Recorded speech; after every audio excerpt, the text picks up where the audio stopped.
Okay, so today what we're going to do, instead of just factoring, we're actually going to solve today. And this is what we're going to be doing in chapter 10, is actually solving for x. Now, when the question is already factored for you, and if it's the instructions say to solve, all you need to do is take each of these factors. So x is a factor and x plus 3 is a factor, and you set them equal to 0. So set x equal to 0, set x plus 3 equal to 0, and then for this one we got to work for it. We just subtract 3, and my two solutions are x equals 0 and x equals -3. Now the reason why we can have two answers, these are all from quadratic equations. And a quadratic looks like a U or an upside down U if you were to graph it back from your Algebra 1 days. And these numbers are actually, what you're going to learn in Algebra 2, the x-intercepts. And if you think about it, when you graph a U, it's going to hit the x-axis more than likely in two places. Or in the case when there's only one answer, that's when your U is just sitting here on the x-axis. Or if your graph doesn't touch the x-axis, maybe it's way up here, then it would have no solutions. And you're going to see it. It would be an imaginary solution. And I'm going to show you that in today's notes.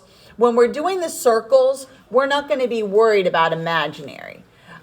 Generally in Algebra 1, they don't cover imaginary. You will cover imaginary numbers in Algebra 2. But I'll just show you what happens. You probably saw it in your pre-algebra days.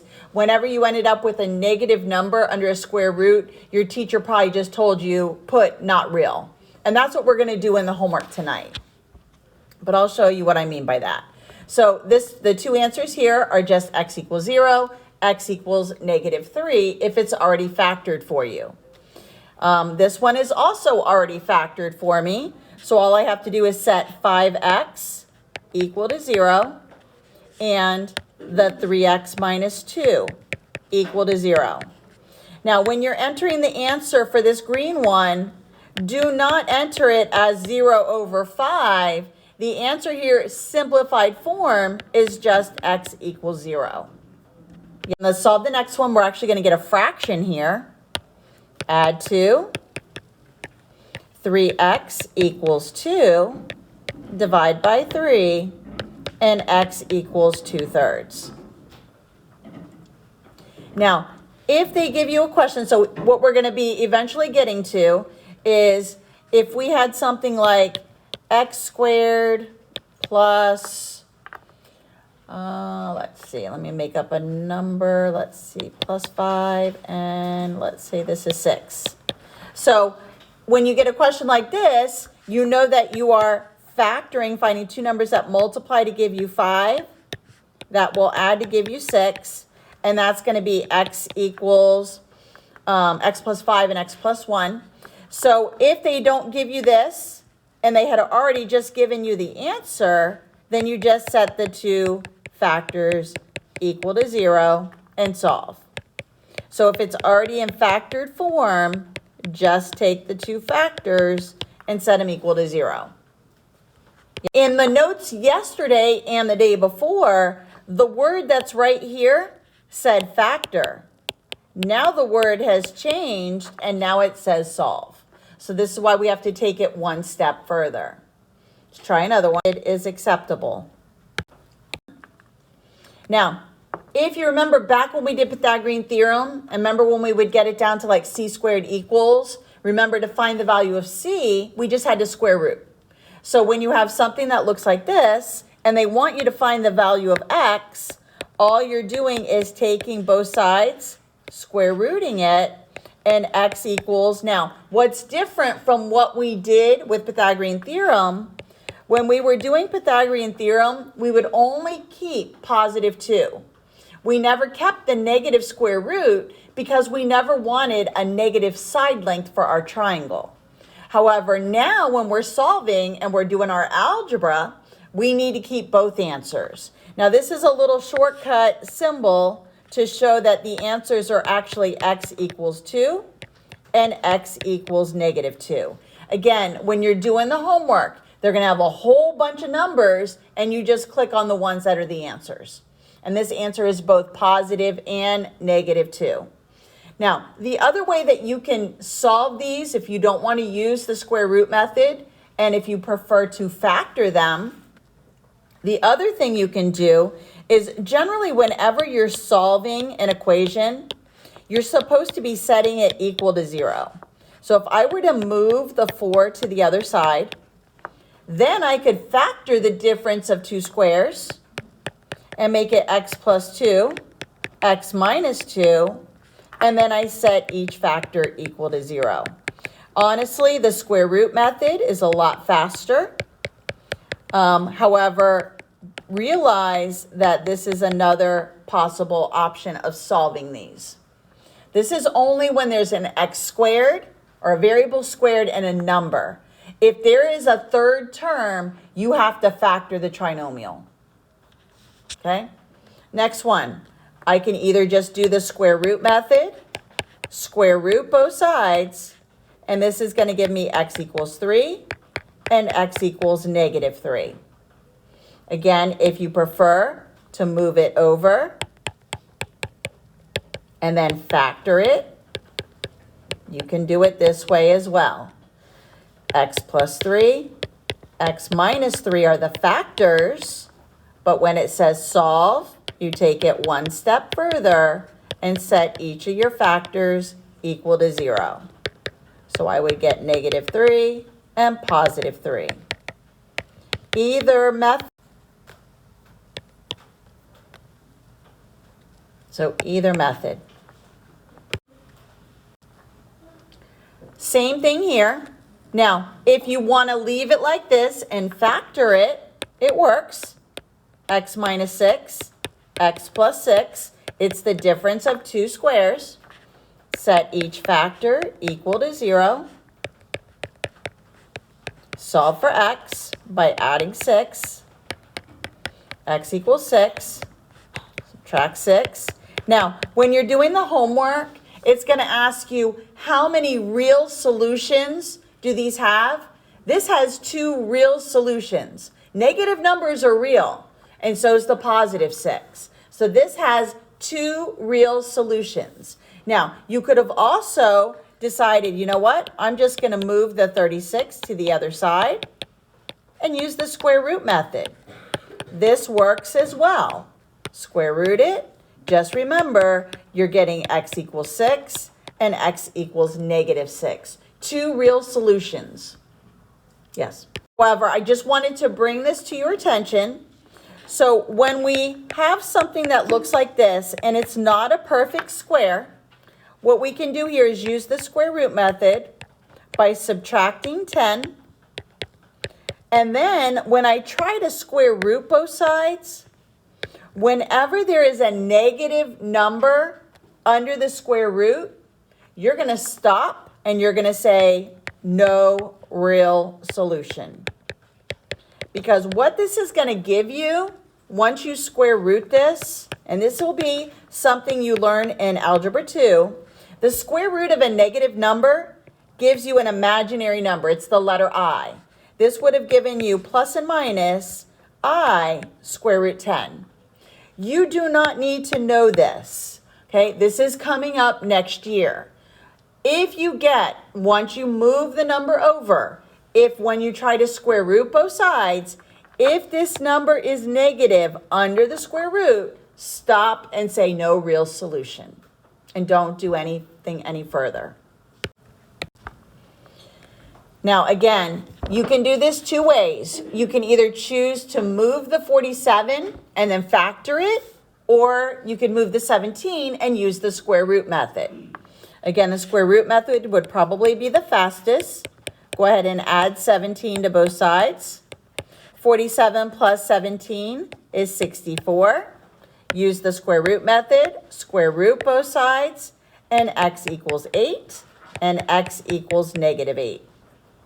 Ms. Corey, you could still do plus, and you can still, that wouldn't be not wrong, right? Correct. So then, yes. If you decided to move the 47 to the left side, you're going to subtract it, and then you're going to get x squared minus 64 equals 0. Difference of two squares, factor it into x plus 8, x minus 8, and then set each factor equal to 0. X plus 8 equals 0, x minus 8 equals 0.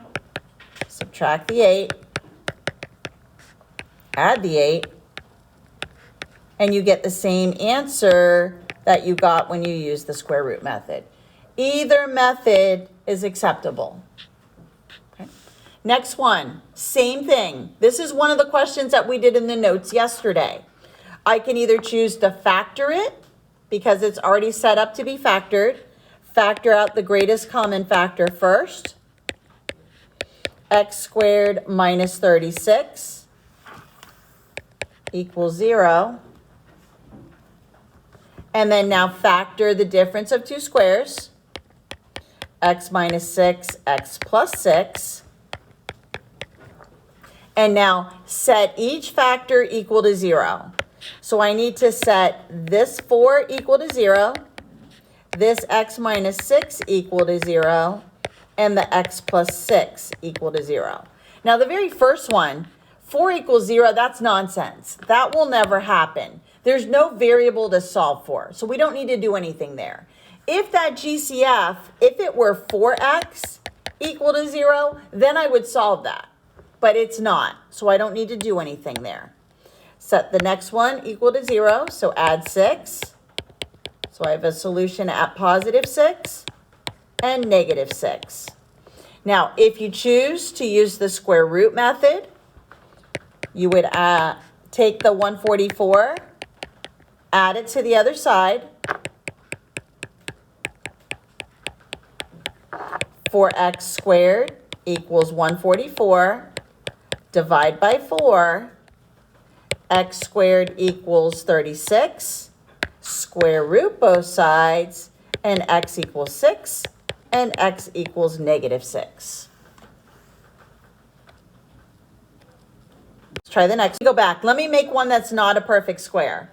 Let's say it was 4x squared equals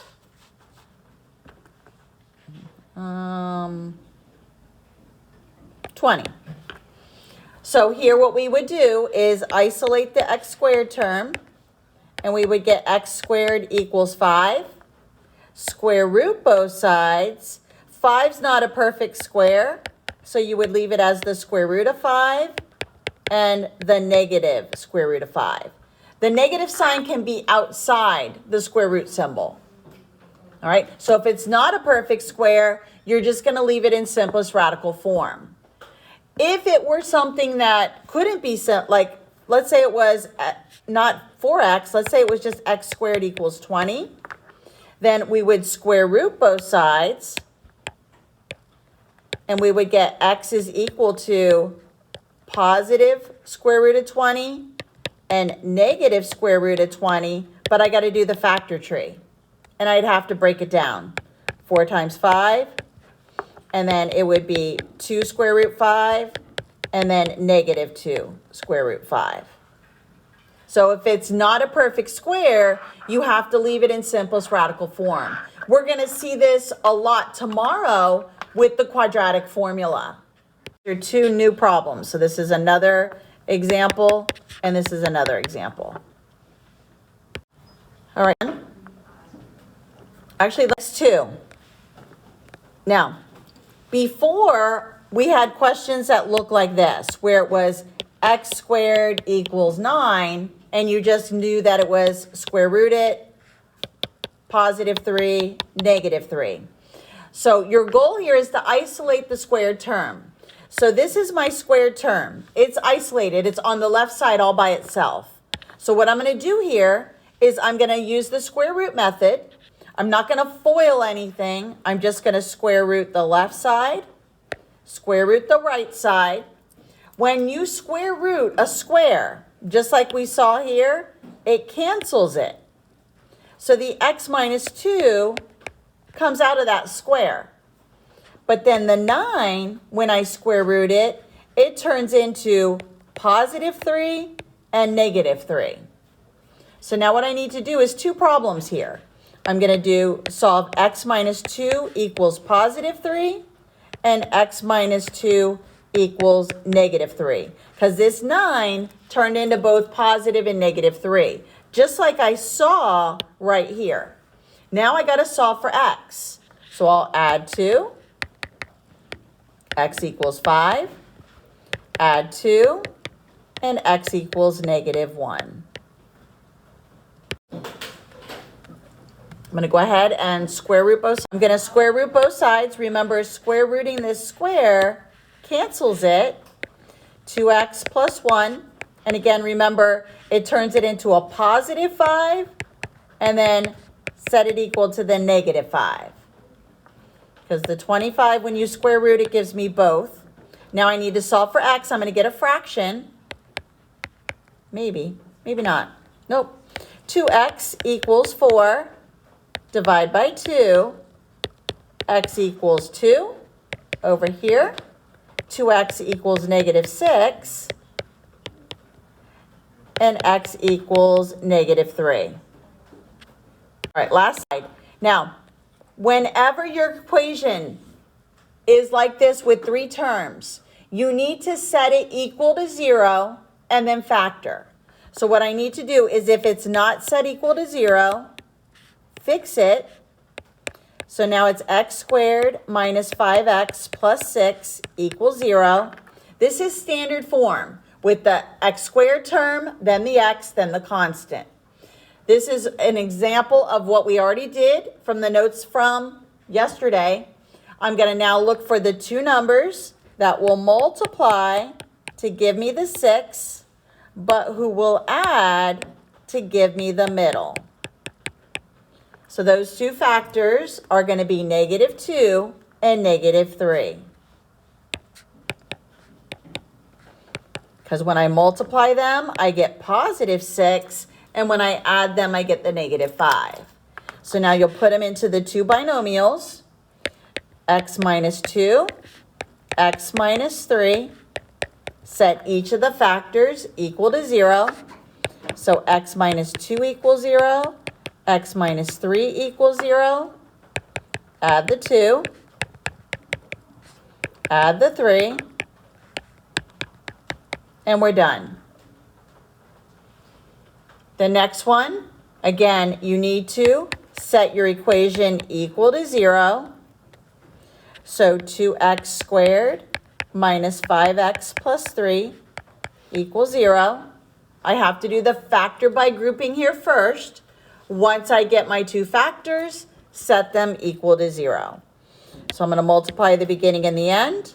I'm looking for 2 numbers that will multiply to give me 6x squared, but who will add to give me the negative 5x. And they happen to be the same factors as before. It'll be negative 2x and negative 3x. And when I add them, I also get a negative 5. So you're going to do the grouping.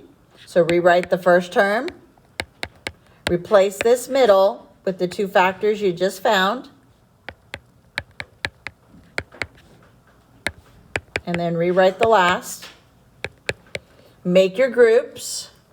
Why did you do this one different? Because this one is the harder trinomial where there's a number in front of x squared. The other one had a 1 in front. You could still do the factor by grouping on those as well. It works. So for those of you who like to stay consistent, you can do factor by grouping on every one. That's a trinomial. So now I'll make my groups. I'm looking for a greatest common factor of the first group. It's going to be 2x.